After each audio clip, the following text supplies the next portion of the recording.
est Mathieu Fortin et merci d'être au rendez-vous à l'émission Vouloir, c'est pouvoir, où on découvre les secrets des leaders d'ici, des leaders de notre communauté.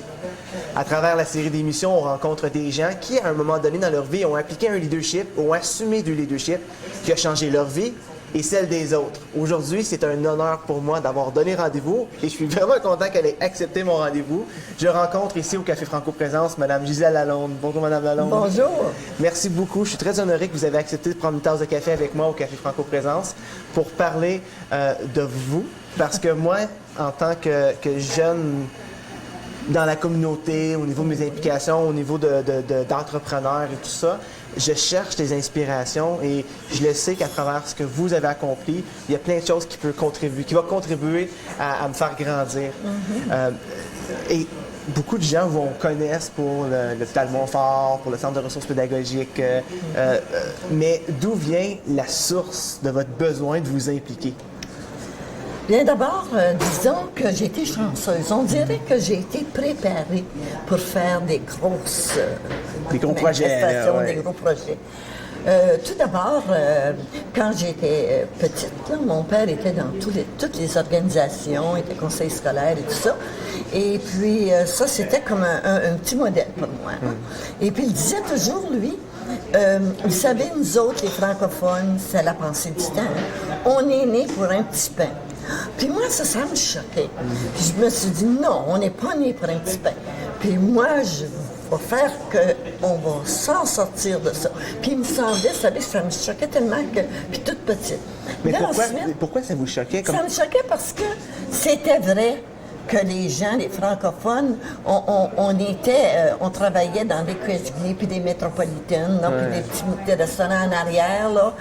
Et puis, c'était très rare, ceux et celles qui avaient des bonnes positions.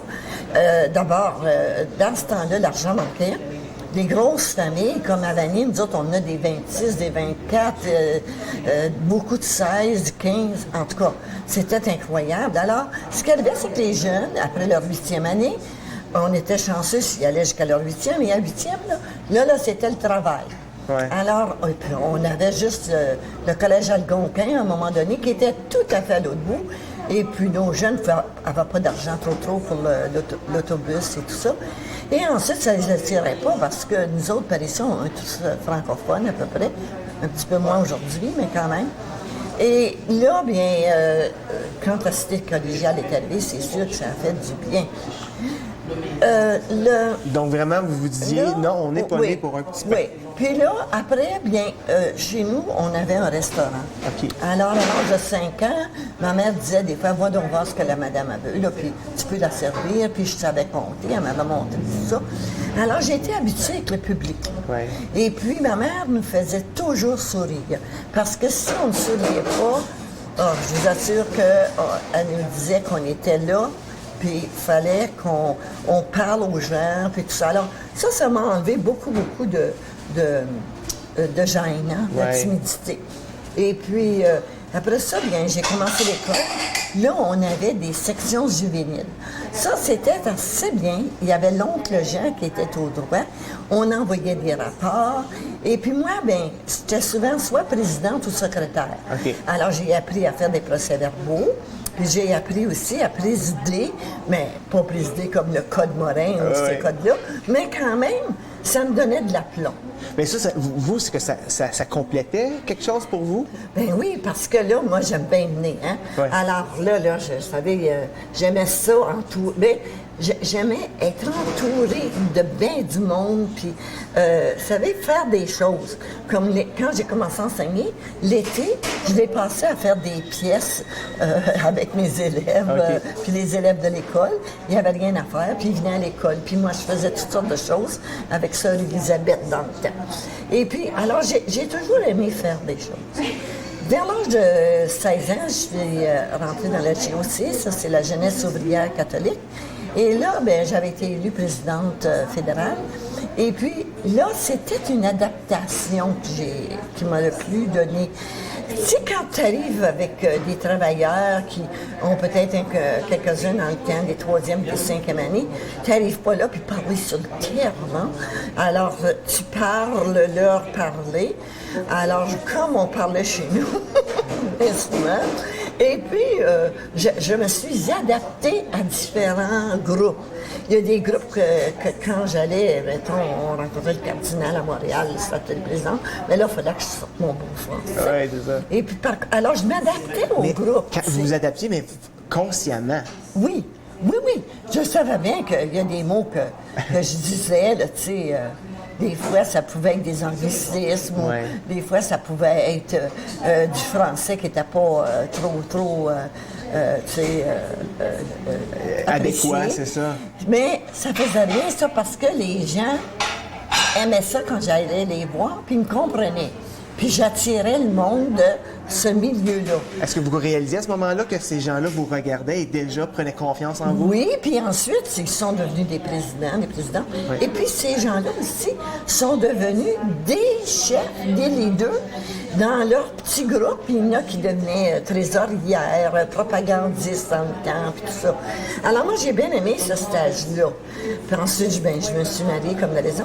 Après ça, j'ai été comme dans les écoles, comme présidente d'API. Je faisais partie aussi pour écrire la revue annuelle de l'API, mensuelle de l'API, je pense. Puis j'écrivais des textes. Et puis, j'ai enseigné. Là, j'ai bien aimé l'enseignement, mais j'aimais participer à toutes sortes d'affaires.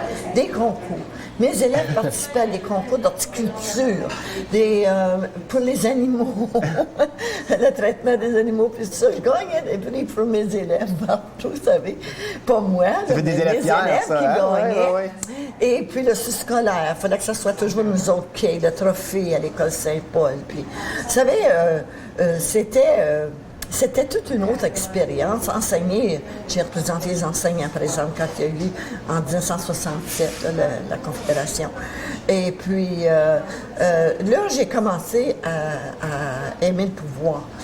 En 1966, là, j'ai vu que mes petits qui allaient aller aux écoles de Vanier, des studios dans le temps, bien, il n'y avait rien dans les écoles. Je le savais, j'avais enseigné 3 ans là. Alors, je me suis dit, je me présente comme conseiller scolaire. Et puis, dans ce temps-là, je pouvais pas si j'étais... oui, je pouvais si j'étais à Eastview. Puis, j'ai commencé à enseigner à Ottawa. Alors, je pouvais parce que c'était pas la même commission scolaire. Okay. Et puis là, j'ai pas toute seule comme de raison, mais j'étais présidente du comité de régie. Alors d'abord, on a eu des gymnases dans toutes les écoles de Vanier. C'est vous qui avez apporté ce projet? On a apporté parce que j'étais présidente du comité de régie, Oui. mais tout le monde, j'en avais 4 qui me suivaient tout le temps. On avait la majorité. Et puis ensuite, on a eu... Parce que dans ce temps-là, les conseillers scolaires, ils faisaient payer des factures. Factures d'hydro, tout ça. Alors, là, on a construit des gymnases, construit des bibliothèques partout. Ensuite, j'ai fait venir des listes d'Ottawa pour savoir ce qu'on trouvait dans les écoles comme matériel pédagogique. Et là, j'ai tout fait venir ça. Le directeur général, il était à l'hôpital. Alors, moi, j'ai tout fait venir ça. C'était l'occasion un peu de... Je comprenais pas trop qu'il fallait une proposition appuyée par le conseil. Moi, je me disais, on a besoin, on achète. Ouais. Mais quand il est revenu, c'était pas la même chose, mais ça a bien passé.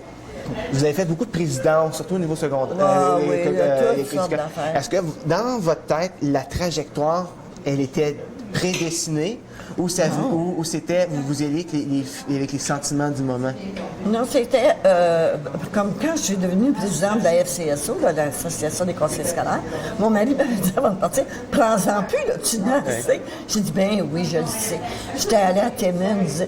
Et puis le soir, là, ils ont commencé après moi, les conseillers publics, les conseillers catholiques. Et finalement, j'ai été élue présidente.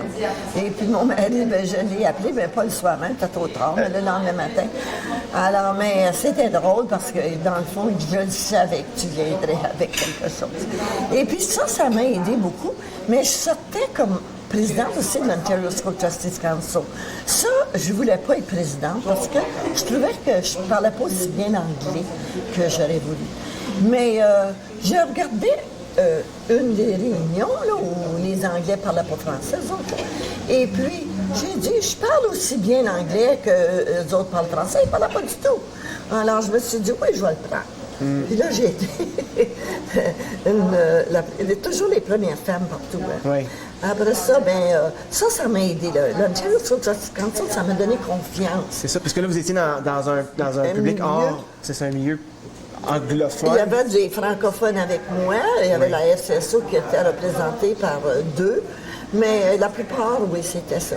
Ça m'a bien aidé pour devenir un bon leader. Oui. Puis aller au Conseil des écoles catholiques, j'ai appris vraiment là, à mener une assemblée, conduire une assemblée avec les codes qu'ils avaient chacun. Et puis, fait que toute cette expérience-là a fait que vous avez... Je suis devenue... j'ai maîtrisé, puis même à l'Ontario School Justice Council, le ministre m'avait demandé la seule chose là, que j'aimerais donc qu'il se fasse, c'est que les Anglais se battaient entre eux autres, les publics, les grands conseils, les petits conseils. Puis il m'avait dit si tu pouvais, je disais, essayer de mettre la paix là-dedans. Alors j'avais fait une réunion avec du monde qui était rendu vieux, là, qui arrivait des chaises roulantes partout. Puis j'avais fait une réunion de tous les anciens présidents. Et puis là, ça a été intéressant. Et puis, finalement, ils ont parlé à leur conseil chacun. Et puis, il y avait beaucoup d'expérience, ces gens-là. Alors, j'ai réussi. Ça m'a fait un bon coup à Toronto. Oui. Et là, Toronto m'avait demandé de me présenter comme conservateur. Mais il faut dire que quand je me suis présentée conservateur, c'était vraiment pour aider les francophones. Parce qu'on n'avait rien. Ça faisait 33 ans que les conservateurs étaient là. Puis on n'avait rien. On avançait avec des miettes. Oui. Donc, vous avez décidé à mener, moi, je sais où je peux avoir d'impact si je fais. On devrait aller pour une pause. Oui. On va continuer cette histoire-là parce que vous avez, en plus de ça l'a mené au Centre de ressources pédagogiques. C'est ça. Et je veux vraiment voir parce que vous avez vraiment participé à créer ce système qui est un outil essentiel aujourd'hui, mais il y avait plusieurs obstacles avant d'arriver là. On va aller à une pause. Je suis avec Gisèle Lalonde au Café Franco Présence et on parle de son parcours, mais surtout du leadership qu'elle a eu dans la communauté francophone d'Ottawa. À bientôt.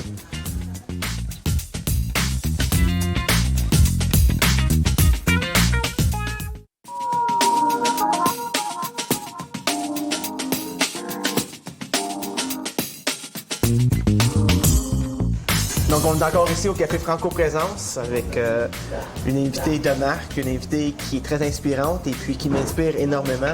Gisèle Lalonde, on parlait de votre parcours, votre implication à travers plein de présidences au niveau municipal, scolaire, mais là, vous avez rentré en politique provinciale avec du côté des conservateurs pour donner des outils aux francophones. C'est ça. Alors là, j'ai perdu beaucoup d'amis parce que tout le monde était libéral par ici. Mais vous savez, on s'amusait. On était trois bons francophones qui se présentaient, Robert Choquette et puis Berlouet, moi. Okay.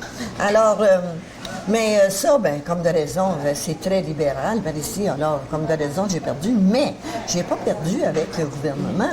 Les autres se rappelaient alors moi, j'ai jamais eu une scène dans mes poches qui vient du ministère et puis tout ça. Mais là, j'ai été demandée pour partir le Centre ontarien de ressources pédagogiques. Par votre leadership dans votre campagne que vous avez menée? Non, ça va... après. Oui, par le président de mon bureau de gouverneur du Centre ontarien. Oui. Là, lui, il m'avait demandé pour le partir. Et puis, je laissais l'enseignement. Okay. Alors là, j'ai dit, bon, ça me ferait plaisir, mais je ne sais pas trop de quoi il s'agit. Fait que là, il m'a dit qu'est-ce que c'est que c'était, puis tout ça. Bon, qu'est-ce que c'est? Bon, pour commencer, c'était de ramasser toute la documentation qui était développée dans nos conseils scolaires francophones, de les réimprimer et de les distribuer parce qu'on avait tellement de conseils scolaires très petits qui n'avaient pas d'argent, eux autres, pour développer ou qui n'avaient pas les professionnels pour le faire. Alors, c'était ça mon but.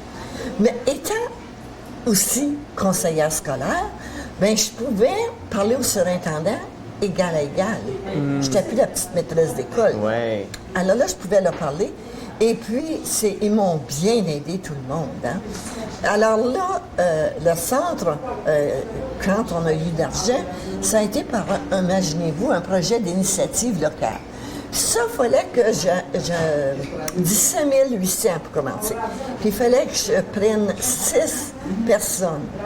6 personnes qui avaient assez d'éducation pour partir ce centre-là. Écoutez, moi, j'avais une vingtaine d'années d'enseignement, j'avais 125$ par semaine.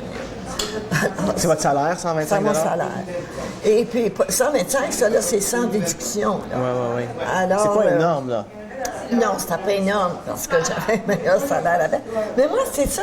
J'ai jamais été sur le salaire parce que j'ai toujours eu bien plus de plaisir, bien plus de fun, comme on dit, à faire tout ce que j'ai fait. Le challenge, ça vous attirait beaucoup plus que le salaire. Là, j'étais en pleine 6, puis qu'est-ce que tu fais? J'étais obligée. Alors, la première journée, on n'a pas de scène. Là, je leur ai fait faire tout sortes de petits dessins pour décorer la classe. On était dans 2 classes. Et on gelait. Oh, c'était effrayant. J'avais été acheter des draperies, là, des rideaux, à 1 pièce au Dollar Store, je pense. Et puis, ensuite, on a tout essayé de réchauffer un peu ces 2 classes-là. Oui. Ben, l'école a été fermée immédiatement après parce que c'était pas... c'était plus une école. Mais les opérations ont quand même... Donc, vous avez créé un lieu qui était... on a commencé un lieu et puis on a fait ce qu'on a pu. J'avais une secrétaire qui était pas mal bonne, France, qui était très bonne réceptionniste aussi, qui pouvait parler à tous les conseils scolaires. Et puis, qui venait à bout, elle, de tout dactylographier, mais c'était un dactylo Underwood. Et puis, les écoles m'ont prêté une vieille Gestetner que personne ne voulait pour imprimer, pour envoyer à tout l'Ontario. Et puis, à part de ça, après, j'ai eu une petite dicto à l'alcool pour imprimer. Imaginez-vous, puis il y avait des gens, moi j'étais sur un conseil national, la SELF, et là il y avait des gens du Manitoba et du Nouveau-Brunswick là, qui me demandaient « Hey, tu vas nous en envoyer des programmes, on va les acheter, puis tout ça. » Puis une fois, j'ai vendu 5 cents, 10 cents les leçons. On va pas de papier. Alors là, je téléphonais à Ottawa, puis je leur demandais « Vous m'enverriez pas du papier? » J'étais présidente du conseil. Alors, une fois, ils m'ont mis un gros camion plein de papier. Après ça, je téléphonais à Prescott Russell, Jean Léveillé. Lui m'en envoyait aussi. Alors, et puis là, j'avais demandé à tous les directeurs d'Ottawa de m'envoyer un paquet de papier. Ben, ils m'en envoyaient tous 2. Puis là, je venais à bout d'imprimer, mais c'était des leçons. Oui. Je ne pouvais pas faire plus que ça. Alors, j'ai vendu 5 cents puis 10 cents. Il y a une fois, j'ai ramassé 67 piastres. Bien, imaginez-vous que j'avais pas le droit de vendre. Alors, le gouvernement m'a demandé son 67 piastres. Alors, je les ai renvoyés, leurs 67 piastres. Et puis, j'ai pas dit un mot, j'ai continué jusqu'au mois de juin. Au mois de juin, là, j'ai annoncé à tout le monde que le centre fermait. Et puis que... Le centre de ressources était pour fermer. Pour fermer. On n'avait pas d'argent parce que le gouvernement fédéral nous avait enlevé... on avait fait 67 places. Tu comprends? C'est toute une honte. Hein? Alors là, ils sont arrivés puis ils m'ont demandé « Est-ce qu'on peut te donner un projet pour l'année prochaine? » J'ai dit non. Quand je vais recevoir des octrois, je veux les avoir de la province. Oui. Et puis que la province accepte parce que c'est en éducation. Alors là, j'ai pas eu d'argent jusqu'au mois d'octobre. Et puis, j'ai pris 2 filles qui sont venues. Et puis, quand on vendait, ben là, on vendait un petit peu plus cher, 1 piastre, 2 piastres. Je venais à bout de payer un peu mes 2 femmes, là, mais c'était du bénévolat quasiment. Oui. Et puis moi, je laisse faire en attendant pas mal. Là, tu sais, on n'avait pas bien d'argent. Puis là, après ça, bien, là, on fallait apporter des boîtes jusqu'au 3e étage. On recevait des fois, quand on avait un peu d'argent, on achetait du papier. Puis là, il fallait monter ça au 3e étage, les femmes. C'était dur, c'était très dur. Vous avez travaillé vraiment fort pour mettre ça sur pied. Vous avez toujours eu une vision très, très de leader. Ah oui, moi, je savais là, qu'on était pour devenir bien gros. Puis je me disais aux filles, là, vous savez, là, si vous endurez ça avec moi, là, vous allez voir là, que vous allez avoir de la belle ouvrage plus tard, aussitôt que le ministère. Au mois d'octobre, j'ai rencontré le sous-ministre. J'ai été à un congrès à Ottawa. Puis le sous-ministre adjoint francophone, M. Raymond, il dit « Bien, on va venir te faire connaître le sous-ministre. » Puis il dit « Montre qu'est-ce que tu as. » Et j'avais pas grand-chose, hein. J'ai montré ce que j'avais. Je disais « If I would have more money, I could do something about it. » Tu sais, puis tout ça. Alors, Let me think about it. Ben, après ça, j'ai eu 15 000. C'est pas gros, hein? Mais pour moi, 15 000, là, c'était comme 1 million aujourd'hui. Ben oui. Parce que là, le 15 000, je pouvais faire ce que je voulais. J'achetais de l'encre, j'achetais du papier, puis je payais mes 3, là. On doit aller une pause. Oui. On a parti de devoir donner 67 $ au gouvernement à recevoir 15 000 $ pour partir le projet. Oui. Après la pause, on va constater des résultats de votre ça. implication. Oui. Et puis, on va voir comment ce projet a aujourd'hui une institution qui ne va pas disparaître du jour au lendemain. Non. Donc, on revient après la pause. Je suis avec Gisèle Lalonde. On parle de ses exploits et puis de ses convictions dans la francophonie ontarienne.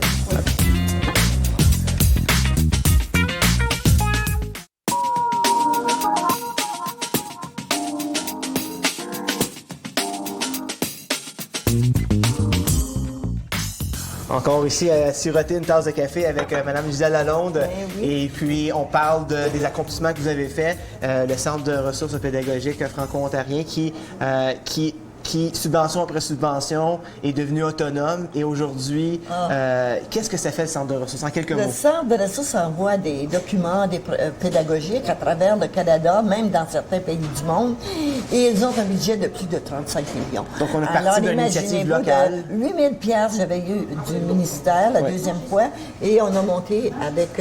on a les meilleures machines à Ottawa pour Mais ça, c'est grâce à votre leadership. Ben, quand j'y vais, là...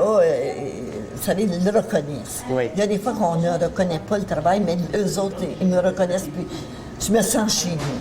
C'est le plus beau, la plus belle institution pour moi franco-ontarienne. Naturellement, mon frère a une grande classe pour moi, mais... Mais vous avez participé à sa naissance. C'est ça. Vous avez assuré sa survie. Vous avez trouvé une solution. Oui. Au bon moment pour C'est s'assurer. Et vous avez parlé aux bonnes personnes et vous avez pris le contrôle et vous avez guidé cet organisme. Vous avez de quoi être fier et vous êtes une leader. Moi, je peux le dire de ma génération, on vous regarde comme une leader. Et ce qu'on se demande tous, c'est pour vous, qu'est-ce que c'est un leader? Qu'est-ce que ça prend pour être un leader et de avoir des impacts dans la communauté comme vous l'avez eu? D'abord, il y en a plusieurs qui naissent leader, mais ils ne le développent pas toujours. Mais quand on est, vous savez, vraiment consciente de ses talents, ça ne veut pas dire que je suis plus talentueuse que les autres, mais moi, j'ai pas peur, d'abord, de me prononcer. Ensuite, j'avais l'air, dans le temps de mon frère, toujours mauvaise, mais je suis pas toujours de même, au contraire. Moi, j'ai eu un petit plaisir dans ma vie. J'aimais tellement ça, tout ce que je faisais. Ensuite, il faut avoir confiance en soi. Il faut savoir aussi s'entourer. Puis, il ne faut pas avoir peur d'aller chercher du monde qui sont aussi forts que nous autres. Oui. Il y en a qui ont peur de perdre leur ouvrage avec ça. Mais c'est au contraire, ils vont t'aider, puis tu vas les aider à prendre d'autres directions. Alors, et puis, il faut que le monde t'aime. Moi, j'aime le petit monde. Si Michel Gratton était ici, là, il dirait, oui, c'est vrai, tu me parlais toujours de votre petit monde. C'est eux autres que je trouve, là, qui nous ont donné beaucoup, puis qui nous ont envoyés dans des Ils sont souvent les couvents. premiers à répondre aussi. Puis, oui, puis ils nous ont instruits en avant des planchers, nos parents, puis tout ça. Et moi, je crois aussi que ça prend, comment est-ce que je dirais ça, de l'appui politique souvent. Oui. Alors, cet appui-là, vous savez, c'est facile d'aller le chercher si on commence au bas de l'échelle, puis on monte, puis on les connaît, puis ça ne nous fait pas peur d'y aller. Tu sais? Mme Lalonde, c'est tout le temps qu'on a. Oh, oui. Malgré que les caméras vont s'éteindre, nous, on va continuer à jaser. Et s'il y a un mot que je retiens à travers tout ce qu'on a jasé aujourd'hui, persévérance. Et merci beaucoup d'avoir eu cette persévérance-là. Vous avez créé des outils pour moi et pour mes enfants qui sont remarquables. Merci. Bien, merci. Félicitations pour tes enfants. Merci. Puis nous, on continue à rencontrer des grands leaders dans la région. Et puis, on espère que les leaders vous inspirent à leur tour.